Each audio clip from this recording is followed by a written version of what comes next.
Hello everyone, আসসালামু আলাইকুম। আজকে আপনাদের সাথে এমন 8টি মিস্টেক নিয়ে কথা বলবো যেটাতে আপনার কাস্টমাররা দূরে সরে যেতে পারে। চলুন যাই আমরা এই 8টি মিস্টেকটা আসলে কী ধরনের মিস্টেক সেই জিনিসগুলো নিয়ে আমরা মূলত ডিসকাশন করব। কাস্টমার ডোন্ট কাম ব্যাক কেন? কাস্টমার নতুনভাবে আনা অনেক কঠিন। Like that ad, offer, promotion সবই টাকা খরচ কিন্তু এর চেয়ে পেনফুল হলো যদি একজন পুরাতন কাস্টমার আপনার কাছ থেকে চলে যায়, তাহলে এর চেয়ে আর বড় কষ্ট হতে পারে না। এটা কিন্তু কোনো কারণবশত প্রোডাক্ট না বা সার্ভিসের জন্য না, এটা হতে পারে সব ছোট ছোট সিলি মিস্টেকের কারণে। সেই মিস্টেকগুলো কি আমরা সেটা আজকে ডিপ ডাউন করব। মূলত প্রথম যে মিস্টেকটা সেটা হলো নো থ্যাংক ইউ। অর্থাৎ আপনার একজন এমপ্লয়ি বা আপনার কাস্টমার কেয়ারের অথবা একজন ক্যাশে যিনি দায়িত্ব আছেন তিনি যদি কোনোভাবে কাস্টমারকে একটা থ্যাংক ইউ না জানাতে পারে, তাহলে কিন্তু আলটিমেটলি কাস্টমার এখান থেকে চলে যেতে পারে। এবং এই থ্যাংক ইউ শব্দটা কিন্তু মোটেও বড় শব্দ না, এবং কাস্টমারের রিটেনশনের ক্ষেত্রে এর একটা বিশাল ভূমিকা থাকে। এবং এর যেমন একটা এক্সাম্পল দিয়ে বলি, বিজনেস যখন চলমান থাকে এবং আমি এটা নিঃসন্দেহে বলতে পারি যে থ্যাংক ইউ যদি বলেন তাহলে কাস্টমার কিন্তু হ্যাপি হয়, এবং এটা যদি কাস্টমারকে অ্যাকনলেজ করা হয়। এবং এরকম কিছু ক্ষেত্রে কাস্টমার কিন্তু আসলে কমপ্লেন করে যে আপনারা তো অ্যাকনলেজই করতে পারেন না। শুধু থ্যাংক ইউ দেওয়ার জন্য কিন্তু আসলে টাকা পয়সা বা কোনো কমিশন বা এক্সট্রা কোনো কিছু দেওয়া লাগে, জাস্ট একটা স্মাইলিং ফেসে থ্যাংক ইউ বললে কিন্তু হয়। এই মিস্টেকটা অনেকেই করে থাকেন, প্রায় 90% বিজনেসেই এই মিস্টেকগুলো হয়। সো একটা থ্যাংক ইউর যে ভ্যালু আছে সেই ভ্যালুটাকে আপনার প্রপার ওয়েতে আমার মনে হয় ইউজ করা উচিত। তারপরে যে মিস্টেকটা আমি বলবো সেটা over promising under delivery. That is mean আপনি প্রমিস করেছেন যে টুমোরোর মধ্যেই আপনি প্রোডাক্টটা সার্ভিস বা ডেলিভারি দিয়ে দিবেন, কিন্তু কোনো কারণবশত আপনার লেট হয়ে গেল, তবে কাস্টমারকে আপনি ইনফর্মও করলেন না, তাহলে সেই ক্ষেত্রে আমি বলবো আপনি বড়ই ভুল করতেছেন। আপনাকে এই জায়গাতে বেশ কনসার্ন হতে হবে, কারণ কাস্টমার এক্সপেক্ট করে যে টুমোরো মানে টুমোরোই আপনার কাছে প্রোডাক্টটা বা সার্ভিসটা আপনি পৌঁছে দেবেন কাস্টমারের কাছে। বাট কাস্টমার কোনো কারণে 3 দিন 4 দিন 5 দিন ইভেন উইক পর্যন্ত ওয়েট করলো, তাহলে আপনার সম্বন্ধে কিন্তু নেগেটিভ ধারণা হবে। এর ফলে কিন্তু আসলে ট্রাস্টও নষ্ট হবে। সো আপনি খেয়াল করে দেখুন যে আমার একজন বন্ধু বা আমার একজন ক্লায়েন্ট সে হলো কাস্টমারকে কমিটমেন্ট করলো যে সেম ডে ডেলিভারি দেবো, কিন্তু 3 দিন তার কোনো কথাই নেই, তাহলে কি ঘটনা ঘটতে পারে? কাস্টমার অবশ্যই আপনার কাছ থেকে আসবে না, কাস্টমার আপনার কাছ থেকে মুখ ফিরিয়ে নেবে। সো আপনি যেটা প্রমিস করবেন সেটা ওভার প্রমিস না হয় নর্মাল একটা ভালো স্ট্যান্ডার্ড লেভেলে প্রমিস করবেন, এবং কাস্টমারের সাথে এটা কোনোভাবেই বিচ্যুতি ঘটবে না। অবশ্যই আপনি যেটা কমিটমেন্ট করবেন সেটাই ফলো আপ করবেন। মূলত মানে সেই রক্ষাটুকুই আপনাকে রাখতে হবে কাস্টমারের কমিটের ক্ষেত্রে, তাহলেই আপনি আলটিমেটলি কাস্টমারকে ট্রাস্টটা আপনি ঠিক রাখতে পারবেন। তাহলে মিস্টেক নাম্বার 2টা হলো যে আপনি অবশ্যই ওভার প্রমিসিং করবেন না, অবশ্যই ওভার আন্ডার ডেলিভারি দিবেন না।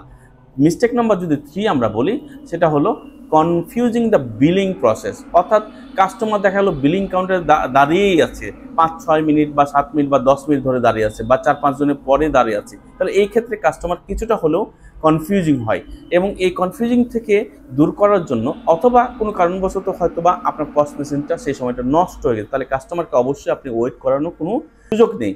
আপনাকে ইনস্ট্যান্ট সেই ক্যাশে মুভমেন্টটা নিয়ে তাকে হলো ছেড়ে দিতে হবে, তাহলেই কিন্তু আপনি এই ইস্যুটাতে ধরে রাখতে পারবেন। এই ক্ষেত্রে কাস্টমার কিন্তু কনফিউজ হবে না, তারা বুঝবে যে এই প্রসেসটা নষ্ট হওয়ার কারণেই আমি টাকাটা ক্যাশে নিচ্ছি, বা আমি সামহাও এটাকে ক্যালকুলেশন করে আমি তাড়াতাড়ি তাকে হলো ডেলিভারি দিচ্ছি, বা তাকে সামহাও ক্যাশ কাউন্টার থেকে ছেড়ে দিচ্ছি। তাহলে মিস্টেক নাম্বার 3 হলো যে কনফিউজিং দ্য বিলিং প্রসেস। এই কনফিউজিং বিলিং প্রসেসটাও যেন কোনোভাবে ক্রিয়েট না হয় সেদিকে আমাদের যথেষ্ট পরিমাণে খেয়াল রাখতে হবে। মিস্টেক নাম্বার 4 বলি, অনেক সময় অনেক স্টাফ করে কি যে রুড বিহেভ করে, অর্থাৎ কেয়ারলেস থাকে। অর্থাৎ এই জায়গাতে কাস্টমার কিন্তু আপনাকে ইজিলি, একজন যদি রুড বিহেভ আপনার সাথে করে তাহলে আপনি কি আসলে ওই সার্ভিসটা নেবেন বা ওই সার্ভিসটা আপনি আসলে পছন্দ করবেন? অবশ্যই না। তাহলে সেই ক্ষেত্রে করণীয় কি? সেই ক্ষেত্রে অবশ্যই অ্যাজ এ বিজনেস ওনার হিসেবে সকল স্টাফদের অবশ্যই নিয়মিতভাবে ট্রেনিং দেওয়া, এবং কিভাবে স্মাইলিং ফেসে কথা বলবে, কিভাবে রুড বিহেভ যাতে না হয় সে ব্যাপারগুলোতে টেক কেয়ার করবে। এই জায়গাগুলোতেই আমি বলবো যে প্রত্যেকটা বিজনেসের যে জায়গাগুলো কাস্টমার কেয়ারের ক্ষেত্রে, কাস্টমার রিটেনশনের ক্ষেত্রে আপনাকে প্রপার ওয়েতে মেনটেন করতে হবে। প্রয়োজন বোধে যদি স্টাফদের ট্রেনিংয়ের প্রয়োজন হয় সেই ট্রেনিংগুলো প্রতিনিয়ত সপ্তাহে বা মাসে একবার করে হলেও এই ট্রেনিংগুলো দেওয়াতে হবে, তাহলে ইজিলি আপনি কাস্টমারকে লাইফ টাইম ধরে রাখতে পারবেন। আদারওয়াইজ আপনি কোনোভাবেই কাস্টমারকে ধরে রাখতে পারবেন না। আমি যদি মিস্টেক নাম্বার 5 কথা বলি যে নো ফলো আপ। আপনি মনে করতেছেন প্রোডাক্ট সেল করার পরে আর কোনো ফলো আপ করা দরকার নেই, তাহলে আপনি ভুল করতেছেন।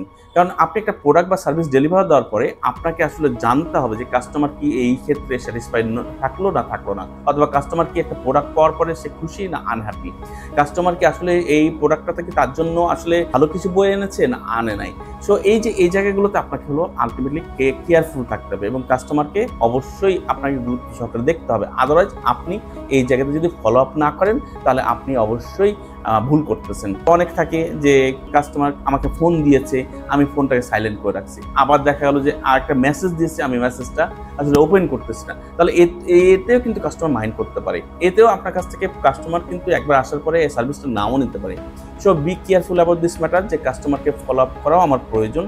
এবং যেমন আমি যদি দেখা গেলো যে তার বার্থডে জানি, বার্থডের সময় যদি একটা উইশ করি, তাকে আমি যদি কোনো কারণবশত একটা হাই হ্যালো করি জাস্ট ফর জানার জন্য, একটা সিচুয়েশন হয়তো বা খারাপ যাচ্ছে, সেই সিচুয়েশনে আমরা হয়তো বা ইনফরমেশন নিতে পারি।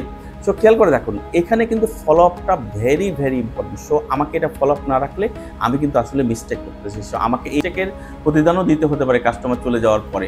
সো মিস্টেক নাম্বার যদি 6 আমি কথা বলি, সেটা হলো নট টেকিং ফিডব্যাক। অর্থাৎ ফিডব্যাক মানে কিন্তু কেয়ার, ফিডব্যাক না নেওয়া মানে আপনি আপনাকে গুরুত্ব দিচ্ছেন না। তাহলে আপনি ফিডব্যাক নেওয়া মানে আপনার প্রোডাক্টটাকে কতটুকু ডেভেলপ করতে হবে, আপনার কাস্টমার সার্ভিস কীভাবে ডেভেলপ করতে হবে, আপনার অন্যান্য সিস্টেম কীভাবে ডেভেলপ করতে হবে, এই জায়গাগুলো তো মূলত হলো কাজ করে। ফিডব্যাক নিচ্ছেন মানে আপনি ফিডব্যাক নেওয়ার পর যে কাজগুলো করতেছেন, দ্যাট ইজ মিন আপনি কোম্পানির গ্রোথ করতেছেন। সেই গ্রোথের জায়গাটুকু কিন্তু একটা ফিডব্যাক কিন্তু ভালো একটা ভূমিকা পালন করে। সো আই হোপ যে এই মিস্টেকটা অবশ্যই কেউ করবেন না, যে নট টেকিং এনি ফিডব্যাক। অর্থাৎ সার্ভিস নেওয়ার পরে আপনাকে অবশ্যই ফিডব্যাক নিতে হবে যে আমার সার্ভিসটা কেমন ছিল, অথবা আমার ফুডটা কেমন ছিল, অথবা আমার প্রোডাক্টটা কেমন ছিল। এই জায়গাগুলোতে আপনাকে অবশ্যই কাজ করা প্রয়োজন এবং এই মিস্টেকটা অনবরত সবাই করে, যেটা ফিডব্যাকটা নেয় না এবং যা না নেওয়ার কারণে সে আসলে একটা জায়গাতে স্টেবল থেকে যায়। দেখালো নতুন কাস্টমার আসে চলে যায়, পুরাতন কাস্টমার আর আসতে চায় না। সো মিস্টেক নাম্বার যদি 7 আমরা কথা বলি, অলওয়েজ পুশিং ডিসকাউন্ট। অর্থাৎ আমরা অলওয়েজ ডিসকাউন্টকে পুশ করি যে এত% ডিসকাউন্ট, এত% ডিসকাউন্ট। দ্যাট ইজ মিন আপনি ডিসকাউন্ট কিন্তু শর্ট টার্মের জন্য সেল আনলেও লং টার্মের জন্য কিন্তু কোনোভাবে সেল আনে না। অর্থাৎ আপনি যদি ব্র্যান্ডের কথা বলেন, ব্র্যান্ডের ভ্যালুর কথা বলেন, সো ব্র্যান্ডের ভ্যালুরা কখনো ডিসকাউন্ট দেয় না। সো ব্র্যান্ডের ভ্যালুর ডিসকাউন্ট দেয় না, দ্যাট ইজ মিন ব্র্যান্ডের ভ্যালু এমনভাবে ক্রিয়েট করে যেটাতে আপনার ডিসকাউন্ট না বরঞ্চ প্রোডাক্ট অ্যাডভান্স বুকিং হয়ে যায়। তাহলে আপনি খেয়াল করেন যে ডিসকাউন্টের ক্ষেত্রে কিন্তু ইস্যুটা কিন্তু short term, long term. So আপনি চেষ্টা করবেন যে সামহাও এটাকে একটা ভ্যালু ক্রিয়েট করা, একটা ব্র্যান্ড পজিশনিং দাঁড় করা, তাহলেই কিন্তু আপনার এই জায়গাতে একটা ভালো রকমের রিটেনশন আসবে এবং কাস্টমার অলওয়েজ ফিল করে যে আপনি যে ভ্যালুটা ক্রিয়েট করবেন সেটা কাস্টমারের জন্য ভালো কিছু জায়গাতে গিয়ে পড়তেছে। দ্যাট ইজ মিন তাহলে আপনি যদি ডিসকাউন্ট অফার করেন, দ্যাট ইজ মিন এখানে কাস্টমার মনে করতে পারে যে এই অফারটা তার প্রোডাক্ট সেলিংয়ের একটা ওয়ে আউট। সো আপনাকে ব্র্যান্ড ভ্যালুটাই আগে পজিশনিং অবশ্যই নিয়ে আসতে হবে। এবং আমি যদি লাস্ট বাট নট লিস্ট আমি বলি যে ignoring after the sale problem. অর্থাৎ কাস্টমার কল করতেছে কিন্তু আমরা কোনো রেসপন্স করতেছি না, কমপ্লেনের কোনো সুযোগ দিচ্ছে না, অথবা কমপ্লেন করলেও আমরা দ্রুত সেটাকে রেসপন্স করতেছি না। ফর আমি যদি এক্সাম্পল বলি যে আপনি কোনো কারণবশত ওয়াটার পিউরিফিকেশন বিক্রি করতেছেন, ওয়াটার পিউরিফিকেশনের জন্য কাস্টমার কোনো কারণবশত প্রবলেমে পড়ছে এবং ফোন দিচ্ছে, বাট কাস্টমার কেয়ার রিসিভ করতেছে না, তা এবং রেসপন্সটা প্রপার হইতে দেখা গেলো 10 দিন বা 15 দিন পরে করতেছেন, তাহলে কি হবে বিষয়টা? তাহলে আলটিমেটলি আপনার প্রোডাক্ট থেকে কাস্টমার মুখ ফিরাই নেবে। ইগনোরিং আপনার সেলস সার্ভিসের যে অংশটুকু থাকে আপনাকে অবশ্যই প্রপার ওয়েতে চেনও অবশ্যই মেনটেন করতে হবে। সো আই হোপ এই যে মিস্টেকগুলো আমরা বললাম, মিস্টেকগুলো অবশ্যই কাস্টমার এক্সপিরিয়েন্স বিবেচনা করে আপনারা এগুলো সলভ করবেন এবং প্রতিনিয়ত ডেভেলপ করে যাবেন। এবং মনে রাখবেন, একজন হ্যাপি কাস্টমার কিন্তু তার ফ্রেন্ডদের, তার ফ্যামিলিদের সাথে করে নিয়ে আসে। সো আপনি কোনোভাবেই এই মিস্টেকগুলো করা যাবে না। এবং আপনি যদি আবার কাস্টমারকে ফিরিয়ে আনতে চান, তাদের ফ্রেন্ডদেরকে নতুন কাস্টমার হিসেবে অ্যাটাচ করতে চান, তাহলে আপনাকে এই 8টা মিস্টেক অবশ্যই আপনাকে অ্যাভয়েড করতে হবে। ভিডিওটি আপনার যেমন উপকারে আসবে, যেমন অন্যদের ক্ষেত্রে উপকারে আসতে পারে, তাই ভিডিওটি শেয়ার করতে অবশ্যই ভুলবেন না। ধন্যবাদ সবাইকে।